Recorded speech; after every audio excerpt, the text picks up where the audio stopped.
Welcome to Breakup Cheater, where every story peels back the calm surface of ordinary life to reveal the raw, unsettling truths beneath. Heartbreak, betrayal, secrets that cut deep. Here, every tale is more than just a story. It's a night you won't forget. So settle in, if you dare. I never thought a single sentence could shatter an entire life. It was a rainy Tuesday evening, and the soft patter against the kitchen window should have been comforting. Instead, I sat at the table with her phone in my hand, my heart pounding so violently I thought it might tear through my chest. The screen was still glowing, the message thread open. Words I was never meant to see staring back at me like a cruel joke. Last night was unforgettable. When can we escape again? The sender. Michael, a name I recognized only as a colleague from her firm. The woman I had shared a bed, a life, and 1,000 whispered promises with, Claire, had replied just an hour ago. Soon. I just need to find a reason to stay late at work again. He never suspects a thing. Me. For a moment I couldn't breathe. The hum of the refrigerator became deafening, the walls felt like they were closing in, and every memory of her smile, her warmth, our years together twisted into something grotesque. I didn't confront her that night. Couldn't. She came home, kissed my cheek, talked about her day, and I played along, a ghost inhabiting the shell of a man she used to love. My appetite was gone, replaced by a sickening numbness that crawled through every vein. I waited 3 days. 3 days of pretending, 3 days of watching her laugh, 3 days of hating myself for every time I believed her. Finally, on Friday evening, I asked her to sit down. Claire, I began, my voice strangely calm. How long have you been lying to me? Her eyes widened, a flicker of fear darting across her face. What are you talking about? I slid the phone across the table. Her fingers twitched, her lips parted, but no words came. Only the silence between us grew heavier, denser, until I couldn't bear it anymore. Tell me the truth, I whispered. Please. She looked down, then up again, tears forming, but there was something in her expression. Not just guilt but calculation. It wasn't supposed to happen, she said finally. It was just. I felt so invisible, and Michael. He made me feel alive again. Alive again. The words cut deeper than any confession of love could have. Alive again, as if our life, the one we built with shared dreams, scraped savings and quiet nights, had been a kind of death for her. Packed a bag that night. I didn't scream. I didn't throw anything. I left the key on the kitchen counter and walked out into the cold rain, each step away from that house feeling like a step into a void I wasn't sure I'd ever crawl out of. The weeks that followed were a blur. A rented apartment that smelled like dust and loneliness. Sleepless nights staring at the ceiling. Days spent on autopilot at work, avoiding curious glances from colleagues who had noticed my wedding ring was gone. Claire called. He texted. At first, desperate apologies. It was a mistake. Please, let's talk. Then pleading. We can fix this. We can go to counseling. I ignored them all. What was there to fix when the foundation had already rotted away? And then, silence. 2 months passed. I began to feel like I was learning to breathe again, to exist without the weight of her betrayal pressing down on my chest. I wasn't happy, but I was functioning. I had even started to believe the worst was behind me. Until her letter arrived. It was a thin envelope, her handwriting on the front. My first instinct was to toss it unopened. Why let her infect my fragile calm again? But something about it. The way my name was written, steady yet trembling, made my fingers hesitate. Inside was a single sheet of paper, and at the top, 4 words that sent a chill down my spine. I didn't lie about everything. The letter unfolded like a confession and wound all at once. She wrote about the affair. Yes, it happened, but it wasn't what I thought. She claimed it was brief, 2 encounters, born not out of passion but out of despair.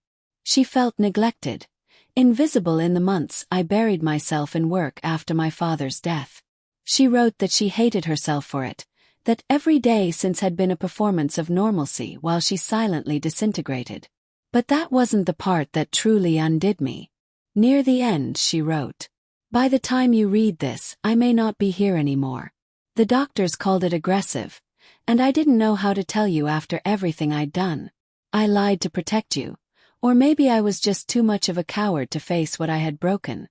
But I never stopped loving you, even when I failed you in the worst possible way. Cancer. Stage 4. The room spun as I read the words over and over. Was this another manipulation? A cruel trick to draw me back in? Or was this the truth she had buried under layers of betrayal and shame? My hands shook as I searched the envelope for a date. 2 weeks old. I didn't think. I grabbed my coat and drove. Her house, our house, was dark when I arrived. The spare key was gone. The living room smelled faintly of lavender, the way it always had, but there was no trace of her. On the kitchen table lay another envelope, this one from the hospice center downtown. When I walked into her room the next morning, she looked like a ghost wrapped in hospital sheets. Her skin was pale, her hair thinner, but her eyes, those same hazel eyes that once made me believe in forever, widened when they saw me. "You came," she whispered. I didn't know whether to hold her or curse her. Instead, I sat down beside her, the chair cold against my palms. "Why didn't you tell me?" Yes. Tears welled in her eyes. "Because I thought you hated me. And I didn't want your pity. I wanted you to remember me without all this." "All this?" My voice cracked. "Claire, you broke us. And now you're—" I stopped, the anger catching in my throat, burning away into something more fragile. "You're leaving." She nodded, a weak, trembling motion. "I know. And I don't deserve a thing from you. But I needed you to know the truth before I go." The weeks that followed were a tangle of contradictions.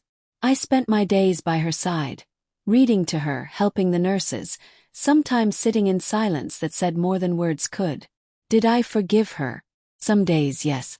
Others, the betrayal still howled in my chest like an open wound. But grief has a way of softening sharp edges, and watching her fade was like watching the tide pull away a castle I had once been proud to build. One evening, near the end, she reached for my hand. "I don't expect you to love me like before," she murmured. "But thank you for not letting me die alone." I squeezed her fingers, thin and frail beneath mine. "You hurt me in ways I'll carry for a long time, Claire. But I loved you once, deeply. That doesn't just vanish." She smiled then, a faint, fragile curve of lips, and whispered, "That's all I needed." When she passed, it was quiet. No grand moment, no cinematic last breath. Just a sigh, a release, as if the world had finally loosened its grip on her. I stayed long after the machines were turned off, staring at her still face, wondering which version of her I would remember most.